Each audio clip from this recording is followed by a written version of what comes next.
Dari Aisyah, jika Nabi mandi karena janabat, beliau memulainya dengan mencuci kedua telapak tangannya, kemudian berwudu sebagaimana wudu untuk sholat, kemudian memasukkan jari-jarinya ke dalam air, lalu menggosokkannya ke kulit kepalanya, kemudian menyiramkan air ke atas kepalanya dengan cidukan kedua telapak tangannya sebanyak 3 kali, kemudian beliau mengalirkan air ke seluruh kulitnya.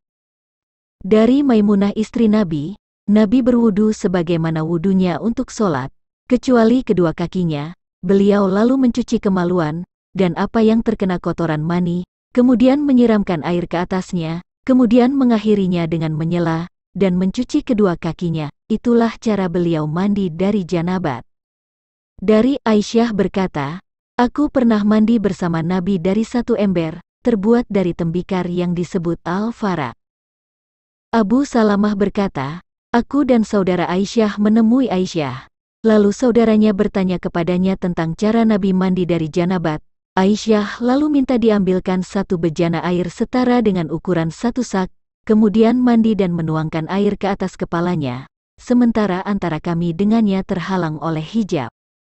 Abu Ja'far bahwasanya ia berada di sisi Jabir bin Abdullah, dia dan ayahnya, Ali bin Al-Hasan, dan di dekat Jabir juga ada sekelompok orang yang bertanya kepadanya tentang cara mandi. Jabir bin Abdullah lalu menjawab, cukup bagimu dengan satu sak air.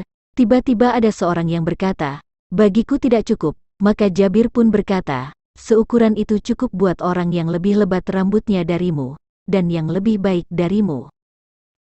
Dari Ibnu Abbas, bahwa Nabi dan Maimunah mandi bersama dari satu ember. Abu Abdullah berkata, terakhir Ibnu Uyainah meriwayatkan dari Ibnu Abbas dari Maimunah, padahal yang benar adalah apa yang diriwayatkan oleh Abu Nuaim.